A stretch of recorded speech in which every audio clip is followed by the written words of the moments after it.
CWCCS 101.1 FM. Mr. Bob Pollock is here. Good morning. Good morning. And we have a caller for you already. Good morning to you. Hi. You're on with Bob. Hey, Bob. Good morning. I have a turf problem. I think I know the answer, but I thought I'd run it by you. I used a spray-type weed killer on my lawn, and it killed the weeds, but it also killed the grass. So my question is, do I need to totally remove some of the soil that's underneath those dead places so that when I plant new grass, the residual won't kill the new grass? Now, what product did you use? I used you don't have to give a brand name, but an ortho product. Okay. All right. So, and it was for broadleaf weeds, right? Right. Okay. Exactly. All right. So we must have got a little bit more on there than needed, or the grass was a little more sensitive to that. Right. No, you do not need to do anything with the soil. Okay. Yeah. It sounds like we had a little bit of and that can be hard to do when you're spot treating weeds, to determine what that amount, the correct amount is, how much you need to spray on those weeds to get them. And it actually isn't too much.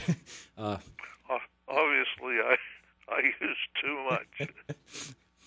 So you have a bigger spot than you had before. But, That's right. Yeah.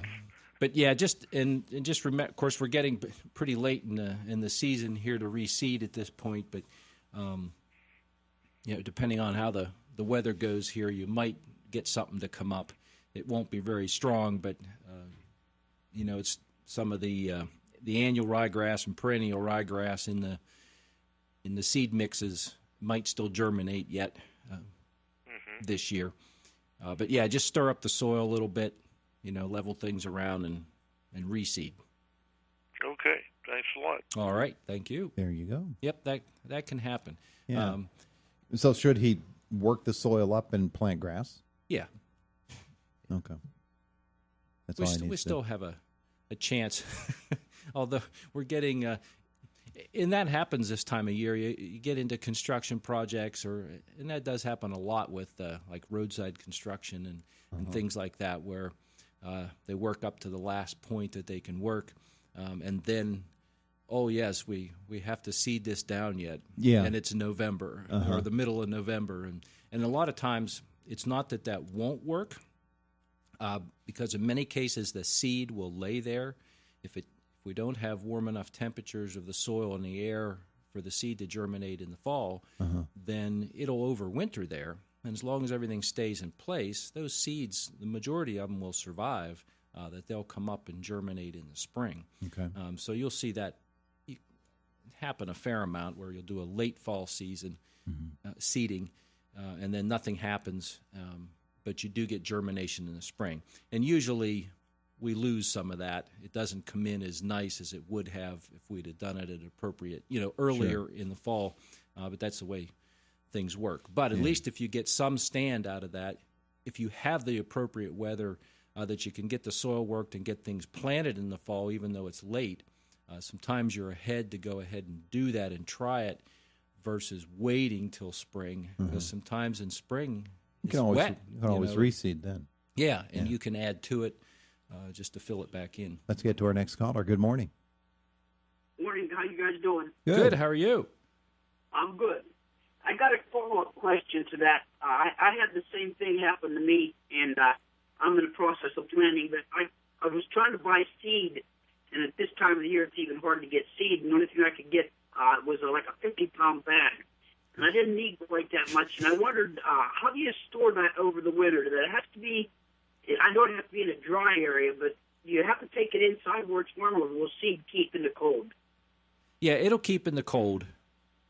We just want to keep it dry enough because you don't want it damp enough that it'll try to germinate. So cold and dry, cool and dry, cold and dry will work. Okay. All right. That's what I need to do. All right. Good. Yeah. So in a protected, in a garage or something like that will work fine. Oh, good. Very good. Very good. 479-1160, 349-WCCS, the numbers to call to talk to Bob. So that picture you showed me a couple of moments ago is of something that I have had in my driveway and just can't get rid of it. When it rains, it turns into a slimy green blob, and this is in my barn driveway. When it's dry, it turns into a black, almost like hard plastic. And I asked you about it several years ago, and you said, "Oh," but now you found out what it is, huh? Yeah, and it was because somebody else brought a sample of this jelly like stuff. It almost looks like Jello, but it looks like algae green Jello. Yeah. And they call it, the actual name of it is Nostoc. Odd name, Nostoc. Okay. Nostoc, and it's a group of bacteria that get their energy through photosynthesis. And they're kind of ancient organisms, but it's a bacteria. They used to call it. It used to be classified as a blue-green algae. Yeah. But they've since updated that classification, and they call it a cyanobacterium. I'm sure that helps you out. Blue-green algae, makes cyanobacterium. me feel a whole lot better. I'm afflicted by driveway bacteria. By the way, caller, are you still there? All right, is our caller still there? No, they've hung up. Okay. Maybe they'll call back. I hope so. Yeah. So anyway, this stuff. So it can be difficult to get rid of. No kidding. And so it's actually, of course, it's growing on. It can grow in your lawn. It can grow on gravel driveways. That's what's happening down my barn. Yeah, so you've got gravel there, and you wouldn't think anything would grow on gravel. Well, these organisms don't root. They're just kind of there. Top of it. Yeah. So it is. What I do is I wait till it's dry, and then I gather up as much of it as I can. The gravel sticks to it. Yeah. I put it in a bucket, and since it's dry, I break it apart with my hands, try to salvage the gravel out of it. But it just reappears. Yeah, and of course, when you do that and then dump that gravel back on the driveway, the bacteria is still there. You still have fragments of that bacteria that are able to continue to. They're still alive, but they can dry up in dry conditions, and then when we get moisture again, then they seem to come back to life, even though they're living in both those stages. And so poor drainage, compacted soils, even fertilizers that contain phosphorus like you put on your yard, those things can create a favorable environment for those colonies to continue to grow. It is difficult to get rid of. From that gelatinous green state, it dries to that black crust that you mentioned, and then it comes back to life when there's sufficient moisture. So, to discourage its growth, you can improve drainage. Is one thing. Eliminate phosphorus fertilizers. Products that contain potassium salts of fatty acids. So there's actually some weed killers that are based on soaps. So soaps are salts of fatty acids, and there's different formulations of those. But there are products on the market that are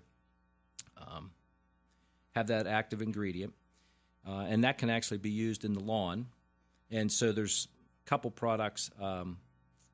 There's a Bayer Advanced Moss and Algae Killer. There's a Safer brand Moss and Algae Killer, and there are a couple other brand names as well. Yeah, that can be used to help try and control that a little bit. And of course, where you can, getting under that, getting it when it's still in a patch, and just trying to remove the whole thing is also one of the methods to help reduce it. There you go. We're out of time. Wow, that went in a hurry. you had so much more on the mysterious, what is it called? Mock talk? NOS talk. NOS talk. Yeah. All right. It's even hard to say. He's Bob Pollock. It's Indiana in the Morning, presented by First Commonwealth Bank. AM 1160, FM 101.1. Fox News up next.